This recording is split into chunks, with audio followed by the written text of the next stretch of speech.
মহাবিশ্ব সৃষ্টির পূর্বে আল্লাহ কি করতেন? মহাবিশ্ব সৃষ্টির পূর্বে আল্লাহ কি করতেন? বুদ্ধিবৃত্তিক চিন্তা ভাবনা ও কৌতূহলগত স্পৃহার বশবর্তী হয়ে প্রকাশ্যে কিংবা মনে মনে নাস্তিক কিংবা আস্তিক এই প্রশ্নটির সম্মুখীন হয়নি এমন মানুষের সংখ্যা নেহায়েত কম নয়। এখানে সৃষ্টির পূর্ব বলতে এক সুদীর্ঘ অতীত কালকে বোঝানো হয়েছে, যার মর্মার্থ হল এই সুন্দর অতীতে এই মহাবিশ্বের স্রষ্টা আল্লাহ তাআলা যখন এই মহাবিশ্ব বা কিছুই সৃষ্টি করেননি তখন তিনি কি করতেন। ভালো করে ভাবলে বোঝা যায় সাধারণ দৃষ্টিতে বিষয়টি খুবই জটিল এবং দুর্বোধ্য। তবে বিষয়টি বুঝতে হলে প্রাথমিকভাবে আমাদের সময়ের প্রকৃত ধারণাটি সরলভাবে বুঝতে হবে যে প্রকৃতপক্ষে সময়ের প্রকৃতি বা কী রকম। আমাদের সরল দৃষ্টিতে সময় সবার জন্য এক, কিন্তু আসলে ব্যাপারটা সেরকম নয়। সময় স্থান ও গতিভেদে আপেক্ষিক, যা এক এক ব্যক্তির কাছে গতিভেদে এক এক রকম। আইনস্টাইনের আপেক্ষিকতার তত্ত্ব প্রমাণ করে যে সময় এবং স্থানের মধ্যে পার্থক্য রয়েছে। চলুন একটি সহজ উদাহরণ দ্বারা বিষয়টি আরও গভীরভাবে বোঝার চেষ্টা করি। 2 কিলোমিটার রাস্তা হেঁটে পাড়ি দিতে কতক্ষণ সময় লাগতে পারে? আনুমানিক 1 ঘন্টা। এখন এই একই পথটি যদি সাইকেল যোগে পাড়ি দেওয়া হয় তাহলে কতক্ষণ সময় লাগতে পারে? অবশ্যই 20 মিনিট কিংবা সর্বোচ্চ 25 মিনিট। সুতরাং দেখা যাচ্ছে যে গতি যতই বৃদ্ধি পাচ্ছে সময়ের গতি ততই যেন মন্থর হয়ে আসছে। এখন এই 2 কিলোমিটার পথ যদি এরোপ্লেনে পাড়ি দেওয়া হয় নিশ্চয়ই 2 বা 3 সেকেন্ডের বেশি লাগবে না। যদি এই পথ আলোর গতিতে পাড়ি দেওয়া হয় তবে কত সময় লাগতে পারে? আলোর গতি হচ্ছে এই মহাবিশ্বের সবচেয়ে দ্রুত। প্রতি সেকেন্ডে 3 লক্ষ কিলোমিটার পথ পাড়ি দেয় আলো। এজন্য 2 কিলোমিটার পথ পাড়ি দিতে আলোর সময় লাগবে 1 সেকেন্ডের 1,50,000 ভাগের 1 ভাগ, যা কিনা তুলনামূলকভাবে কোনো সময়ের মধ্যেই পড়ে না। সুতরাং আলোর গতিতে 2 কিলোমিটার রাস্তা পাড়ি দিতে সময়ের মান হবে প্রায় 0। এখন যদি আলোর গতি হয় সেকেন্ডে 3 লক্ষ কিলোমিটার, তাহলে যিনি আলোর স্রষ্টা তার কাছে সময়ের মান কেমন হবে? অতএব এই গতি লাভ করা আল্লাহ তাআলা ছাড়া আর কারো পক্ষে সম্ভব হবে না, যদি না আল্লাহ কাউকে সেই ক্ষমতা দেন সে ব্যতীত। পবিত্র কোরআনে আল্লাহ তাআলা ইরশাদ করেন, অতঃপর সবাইকে সত্যিকারের প্রভু আল্লাহর কাছে পৌঁছানো হবে। শুনে রাখো, ফয়সালা তাঁরই এবং তিনি দ্রুততম হিসাব গ্রহণকারী। আল্লাহ রাব্বুল আলামিন এই আয়াতে একটি স্পেসিফিক শব্দ ব্যবহার করেছেন এবং সেটি হলো আসরা, যার অর্থ হলো দ্রুততম।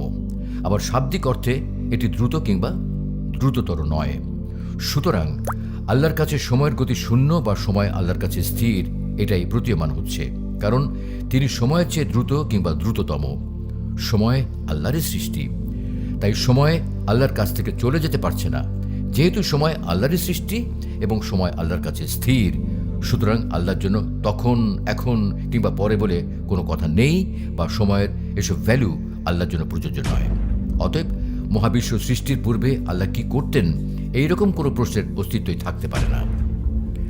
মনে রাখা দরকার যে আমরা সময়কে অনুভব করি একটি স্রোতধারার মতোই, যেটি কেবল ভবিষ্যৎ পানে ছুটে চলছে। এজন্য আমাদের পক্ষে অতীতে ফিরে যাওয়া সম্ভব নয়, কিংবা ভবিষ্যতে কি আছে সেটা ধারণা করার ক্ষমতা আমাদের নেই। যদি এবার আমরা সময়ের প্রতিটি মুহূর্তকে স্ন্যাপশট সিরিজের অভিজ্ঞতায় একটু দেখি, তাহলে কি বোঝা যায়? মুহূর্তের পর মুহূর্ত খুলে যাচ্ছে, মুহূর্তের পর মুহূর্ত। এবার আমরা প্রতিটি মুহূর্তকে যদি সমান্তরালভাবে সাজাই, এই পৃথিবীর প্রতিটি মুহূর্ত, পৃথিবীর সূর্যকে প্রদক্ষিণের প্রতিটি মুহূর্ত এবং এই অনন্ত মহাবিশ্বের প্রতিটি মুহূর্ত, তাহলে আমরা দেখব যে প্রতিটি মুহূর্তের ঘটনাগুলো ঘটেই যাচ্ছে এবং ঘটে যেতেই থাকবে। মহাবিশ্বের প্রতিটি স্থানে, অন্যান্য সব কিছুতেই এবং সময়ের প্রতিটি মুহূর্তেই। 13.5 বিলিয়ন বছর আগে আমাদের মহাবিশ্বের সৃষ্টির সূচনা লগ্ন থেকেই মিল্কি ওয়ে গ্যালাক্সিতে নক্ষত্র গঠনের সময়, এমনকি এই পৃথিবীর সৃষ্টির সময় 4.5 বিলিয়ন বছর আগে ডাইনোসরদের যুগে, এমনকি আজ পৃথিবীর এই মুহূর্ত পর্যন্ত, যেমন আমি যখন আপনাদের জন্য এই ভিডিওটি তৈরি করছি তখনও পর্যন্ত, প্রতিটি মুহূর্তে কোনো না কোনো ক্রিয়া ঘটেই চলছে এবং চলতেই থাকবে। সুগভীরভাবে এবং সুস্থির দৃঢ় দৃষ্টি দিয়ে স্ন্যাপশটের প্রতিটি মুহূর্তকে লক্ষ্য করে দেখা যাবে যে সব কিছুই নিজের জায়গায় স্থির থেকে যাচ্ছে। তাহলে দেখা যাচ্ছে অতীত চলে যাচ্ছে না এবং ভবিষ্যৎ পূর্ব থেকেই প্রস্তুত আছে। তবে এই ব্যাপারটি সৃষ্টির জন্য বা আমাদের জন্য প্রযোজ্য নয়, আমাদের স্রষ্টার জন্যই প্রযোজ্য, কেননা সময় তার কাছে স্থির। এজন্যই আমাদের ভবিষ্যতে কি আছে তা একমাত্র মহান আল্লাহ সুবহানাহু ওয়া তাআলাই জানেন এবং আমাদের অতীতও তিনি রেকর্ড করে রাখছেন। আমি মৃতদেরকে জীবিত করি এবং তাদের কর্ম ও কীর্তিসমূহ লিপিবদ্ধ করি। আমি প্রত্যেক বস্তু স্পষ্ট কিতাবে সংরক্ষণ করে রেখেছি। তাহলে খুবই যুক্তিযুক্ত প্রশ্ন হিসেবে সাব্যস্ত করে বলা যেতে পারে যে যদি আল্লাহর কাছে সময় স্থির হয়েই থাকে, তবে কেন তিনি পবিত্র কোরআনের বিভিন্ন স্থানে অতীতের বিভিন্ন সময়ের কথা উল্লেখ করেছেন এবং ভবিষ্যতের বিভিন্ন ইঙ্গিত প্রদান করেছেন? যেমন বলা যেতে পারে, তিনি কোরআনে মহাবিশ্ব সৃষ্টির ব্যাপারে বর্ণনা করেন যে তিনি এই আকাশমণ্ডলী ও পৃথিবীকে 6টি সময়কালে সৃষ্টি করেছেন। কোরআনের বিভিন্ন স্থানে সময় সংক্রান্ত এরকম আরও আয়াত নাজিল করেছেন, যেখানে সময়ের মধ্যে অতীত, বর্তমান ও ভবিষ্যৎ নামের সময়ের এই ভ্যালুগুলোকে উপস্থাপন করেছেন। হ্যাঁ, সময়ের এই ভ্যালুগুলোকে আমাদের জন্য স্পেসিফিকভাবে উল্লেখ করা হয়েছে, কারণ আমাদের জন্য অতীত, বর্তমান এবং ভবিষ্যৎ বলে সময়ের কিছু পরিমাপ আছে, যা দিয়ে আমরা সময়ের ভ্যালুকে বুঝতে পারি। যেমন বলা যায়, সূরা ফুসসিলাতের 9 নম্বর আয়াতে আল্লাহ তাআলা ইরশাদ করেন যে তিনি পৃথিবীকে সৃষ্টি করেছেন 2 সময়কালে। আবার অন্যত্র বলেছেন তিনি এই আকাশমণ্ডলী ও পৃথিবীকে সৃষ্টি করেছেন 6 সময়কালে। তাহলে 2 দিয়ে 6কে ভাগ করলে ফলাফল কি হয়? 3।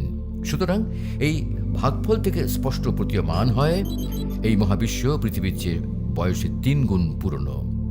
মহাকাশ বিজ্ঞান আমাদের জানাচ্ছে বিগ ব্যাং এর মাধ্যমে এই মহাবিশ্বের সূচনা হয়েছে 13.5 বিলিয়ন বছর পূর্বে এবং এই পৃথিবীর সৃষ্টি হয়েছে 4.5 বিলিয়ন বছর পূর্বে। 13.5কে 4.5 দিয়ে ভাগ করলে ফলাফল হয় 3। অতএব আল্লাহ তাআলার কথাকেই আজ বিজ্ঞান নিজের অজান্তে সত্য বলে প্রমাণ করছে যে এই পৃথিবী 2 সময়কালে এবং এই মহাবিশ্ব 6 সময়কালের সৃষ্টি, বা মহাবিশ্বের তুলনায় আমাদের এই পৃথিবীর বয়স 3 গুণ ছোট। আজ থেকে প্রায় 1,500 বছর পূর্বে এই আয়াতটি এমন সময় নাজিল হয়েছে যখন মহাকাশ বিজ্ঞানের বিষয়ে মানুষ ছিল একেবারে অজ্ঞ। তবে এই মহাবিশ্বের, আমাদের এই পৃথিবীর এবং সর্বোপরি আমাদের সবার সময়ের আদি এবং অন্ত সবকিছুই আল্লাহ তাআলা কর্তৃক সুপরিকল্পিতভাবে সেটা প্রকৃত মাস্টার প্ল্যান। কারণ তার কাছে সময় স্থির, কেননা তিনি সময় চেয়ে দ্রুত।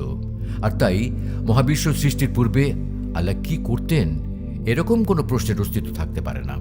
সকল বিষয়ে আল্লাহ তাআলাই ভালো জানেন। তিনি আদি, তিনি অন্ত, তিনি ব্যক্ত, তিনি গুপ্ত, তিনি সর্ববিষয়ে সম্যক অবহিত।